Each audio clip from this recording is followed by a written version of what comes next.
Deus me curou.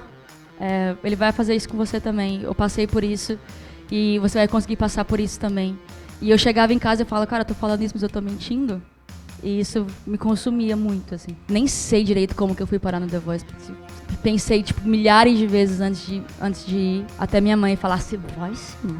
Cara, Geminiana foi uma música que eu escrevi semi-bêbada. A Carol que sugeriu a parte do Na Noite Transando. E eu falei, Carol, você tá louca? Eu não vou cantar isso. Eu tive que dividir o palco com pessoas que eu admiro muito, que foi Lesha, Luísa Sonza, PK, MC Rebeca. Aí eu fiquei, o que eu tô fazendo aqui? No Papo de Música dessa semana, eu vou bater um papo com a cantora, compositora e youtuber Dai. Papo de Música. Papo de Música. Apresentação, eu, Fabiane Pereira. Eu quero saber de você o seguinte, a maior parte do Brasil te conheceu com uma vitrine gigante chamada The Voice Brasil. The Voice Brasil! Yes. Mas teve muita caminhada até chegar no The Voice e eu queria que você contasse um pouquinho pra gente os seus passos até chegar no The Voice. Olha, eu cresci com um background completamente religioso, então eu cresci na igreja. Quando eu era muito nova, eu ganhei meu primeiro violão. E eu gostava muito de tocar e levar pra célula, pros grupos religiosos, eu chamo de religioso, mas eu acho que pra célula, é um grupo da igreja. E aí eu sempre gostei muito de tocar, de cantar e tal, e meus pais sempre falaram pra eu, né, ter um pouco mais de coragem, e demorou muito pra eu conseguir cantar na igreja, pra eu criar essa coragem. Eu lembro que a ministra de louvor tinha faltado, e tinha e eu cantei, aí depois todo mundo falou, por que ela não cantava antes? E aí eu comecei a cantar na igreja, comecei a desenvolver esse meu lado compositora na igreja. Eu sempre fui uma pessoa muito ligada, ao mesmo tempo que eu ouvia, sei lá, Paramore e Avril Lavigne e essas coisas todas. Eu era muito... Só a Dai fala Avril Lavigne, né? Ah, tá. A Avril. E eu fiz um Twitter que era dedicado completamente, inteiramente a elas. E toda teaser de música que elas lançavam, ou qualquer outra coisa, eu era a primeira a fazer o cover. A única que nunca tinha me notado era a Camila. Aí depois, esses dias, ela me notou, eu quase tive um espasmo.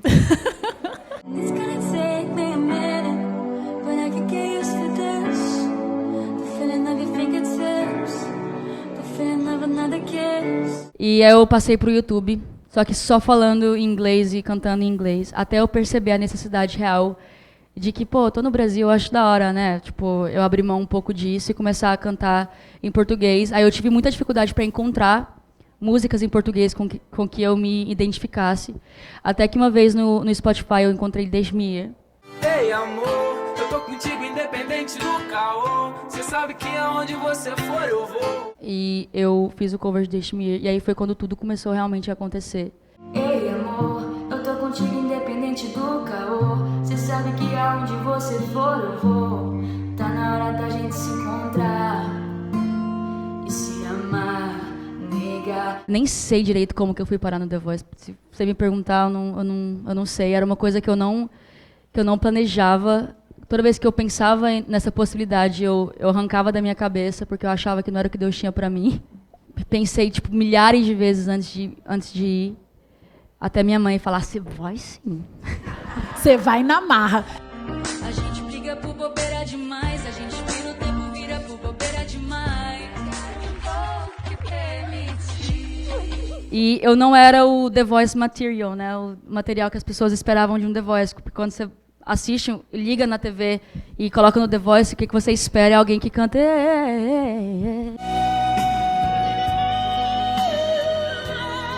Uma Whitney Houston, né? E canta super agudo. E aí canta super agudo, e eu não tinha nada disso, assim. Eu não tinha esses recursos vocais, eu não tenho ainda. Eu não canto super agudo, eu não faço melisma. Eu não era o estereótipo The Voice, que se chega até a final de um programa como esse. E mesmo assim, eu cheguei até a final desse programa. E então eu fico, por que eu pensava que isso não era de Deus pra mim? Isso não era pra mim. Então, sei lá, muito louco. Mas ó, ser exposta em rede nacional é tadinho do povo do Big Brother, eu tenho dó. Não é? Olá, me chamo Isadora Canto, sou artista Altafonte e venho aqui contar sobre o meu novo lançamento, que é um single da música Gêmeos, 1 mais 1 são 3.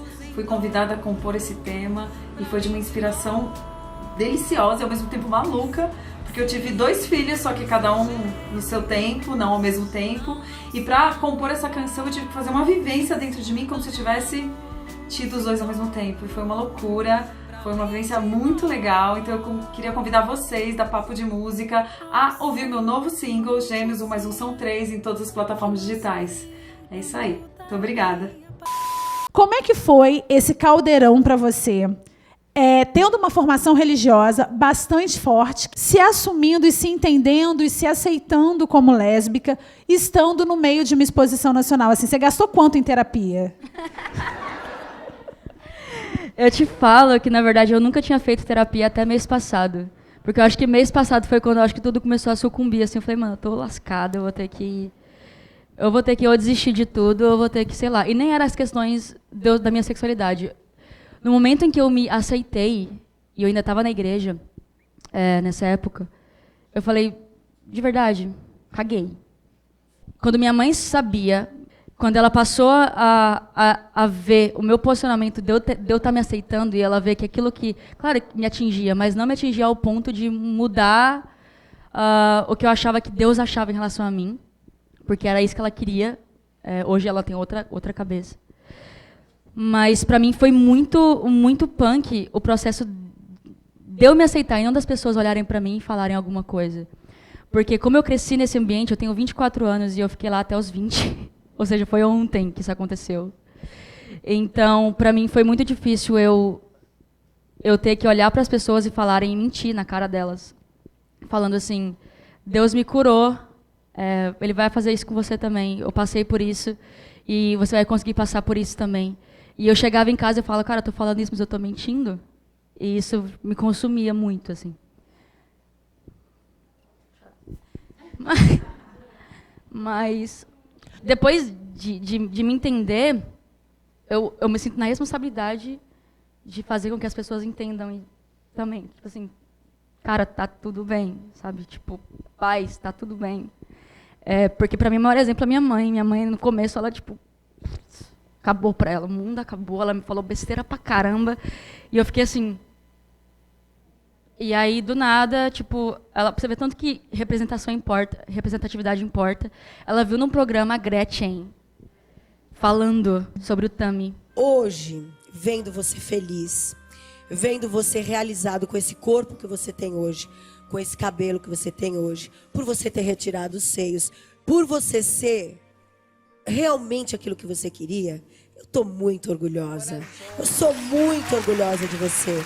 E ela falou, realmente, a Gretchen tá certa, eu que tô errada. Aí ela me pediu desculpa, porque ela viu a Gretchen na TV falando.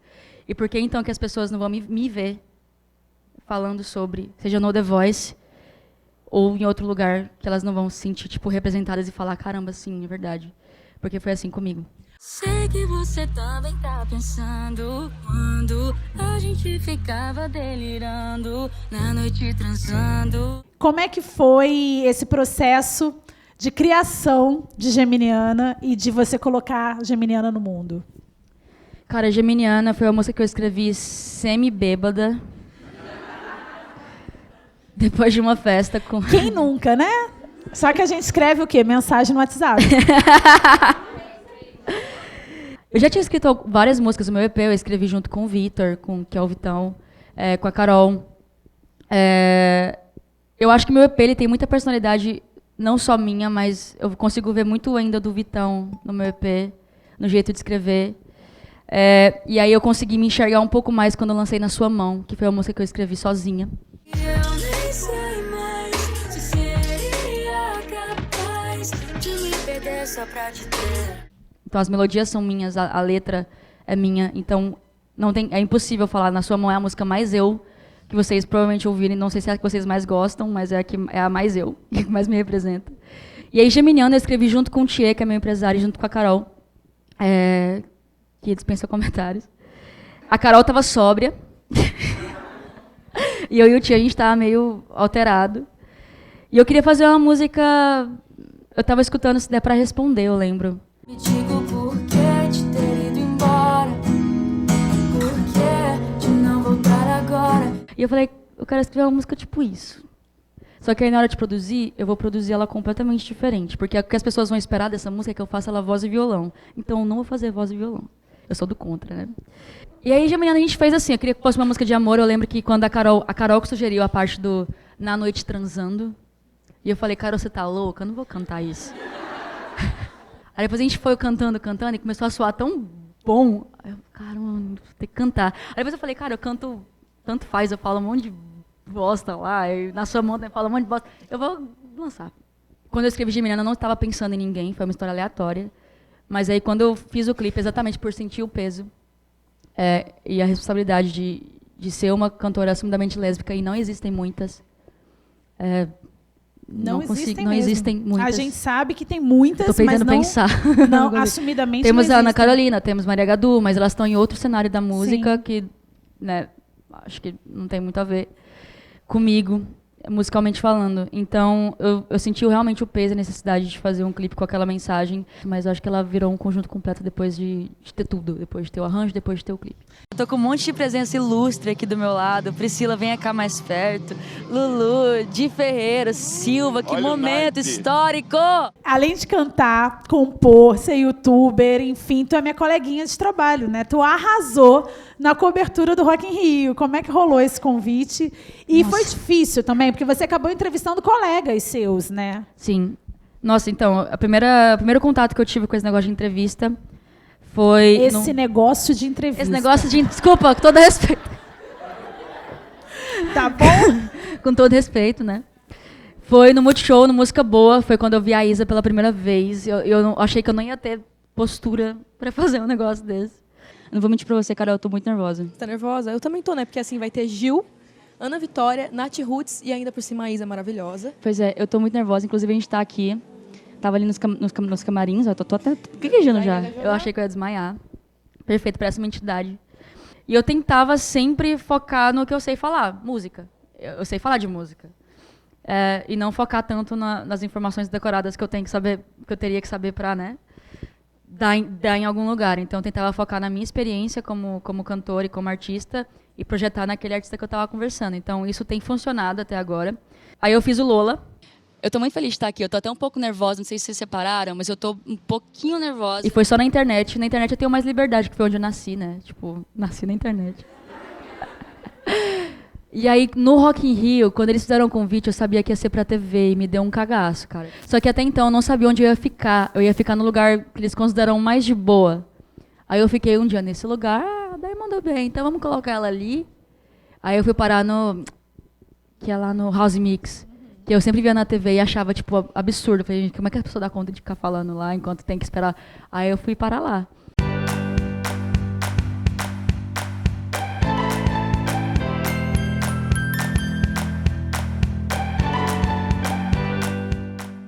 Para você, foi um problema se apropriar da questão sou compositora? Você sempre foi compositora? Foi fácil para você usar essa nomenclatura?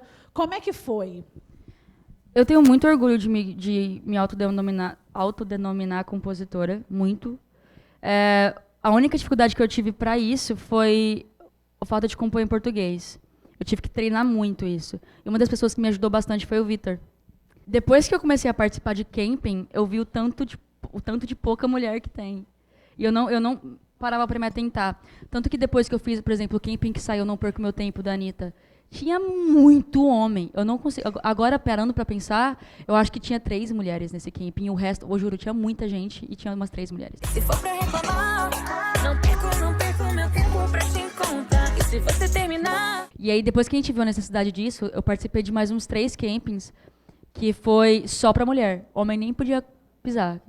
E aí saiu um monte de música foda, tanto quanto. Então eu fiquei tipo, por que mulher não participa? E até hoje eu me questiono. Então, tipo, eu honestamente não consigo entender. O Arthur Marques, que é um compositor que eu admiro e respeito demais, eu sou muito fã dele, ele escreveu Dona de Mim sozinho. Olha o tanto que é interessante. Um homem, sozinho, escreveu Dona de Mim, que é uma música que fala com tanta mulher. Então... Poderia ter sido escrito por uma mulher? Poderia. Por que não foi? Não sei. Mas que bom que ela existe. Se tivesse sido composta por uma mulher, seria que ela tinha entrado? Aí eu não sei o que responder.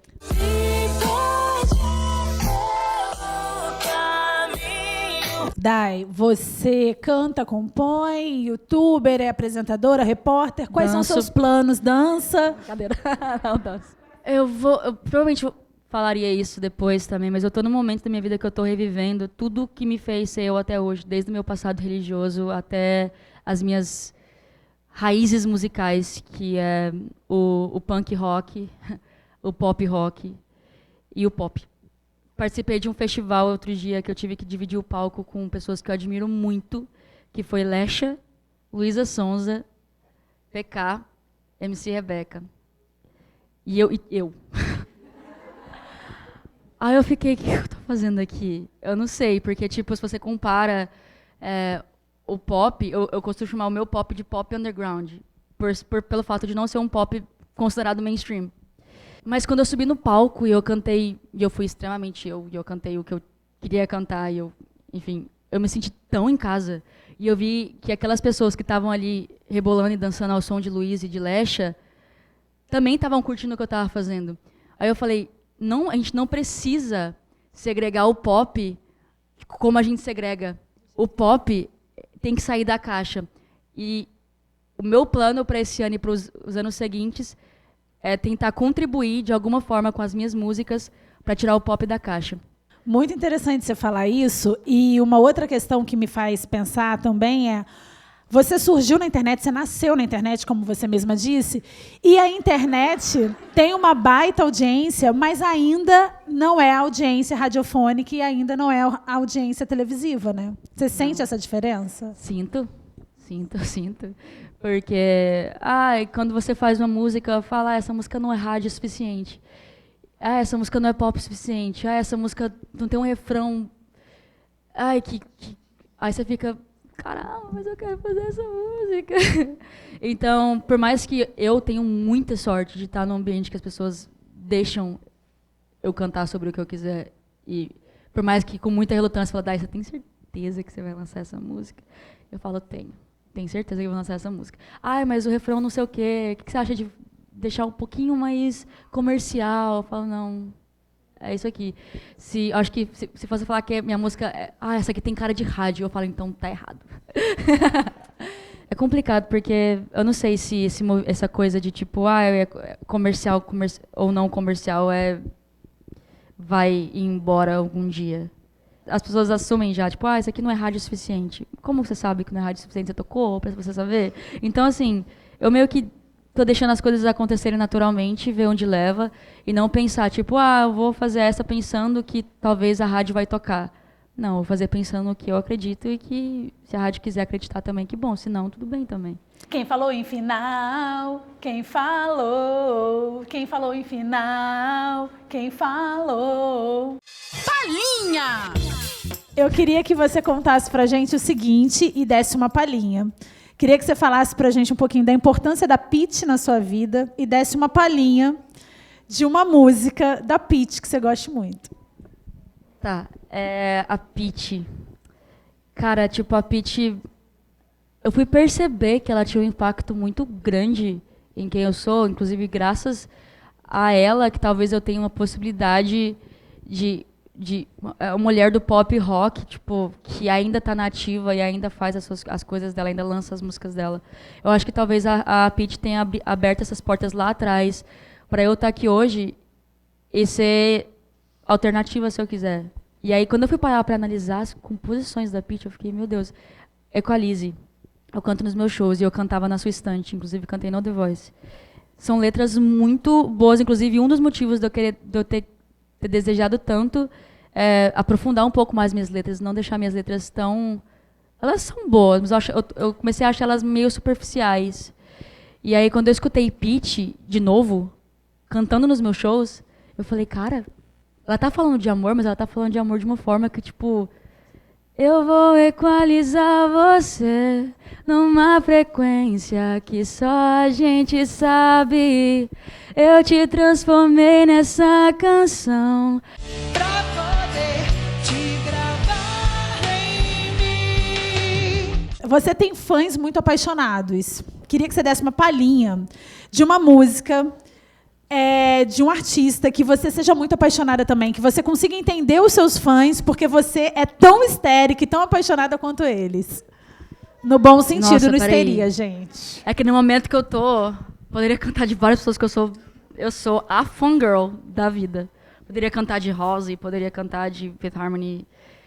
Mas no momento que eu tô, acho que eu vou cantar Why you have to go and make things so complicated? I see the way you're acting like somebody else gets me frustrated. And Honestly, promise me I'm never gonna find you faking. No, no, no. Pra finalizar, você falou que uma das pessoas que te ajudou a escrever e a colocar para fora esse seu lado compositora foi o Vitão. Então, não sei se eu vou te deixar em maus lençóis, mas eu queria que você desse uma palhinha de uma canção do Vitão. Já peguei minha mochila, sabe? Pode ficar tranquila, cabe. Coração de menina, chave. Minha flor e tequila aniquila minha vontade de tu. Camarim já vai lotar de urubu. E tu me dizendo, vai vagabundo, vai lá, pô, porque você vai tanto pro sul. Não, você quer fazer um pupurri? Faz um pupurri, né? Que é isso? Pupurri, olha, gente, pupurri entrega a idade. É um trechinho de 3 canções suas, assim. Eu nunca ouvi falar essa palavra na minha vida. Medley. É um medley. medley. Ah!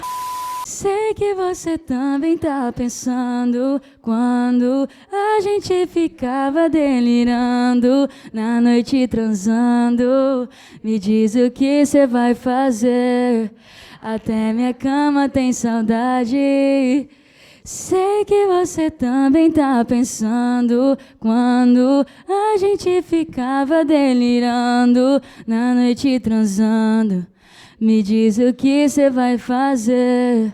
Até minha cama tem saudade. Yeah, yeah.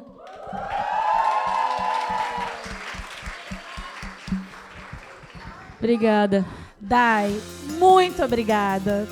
Obrigada. Muito obrigada mesmo. Você é uma simpatia e que todos os seus desejos se realizem esse Amém. ano.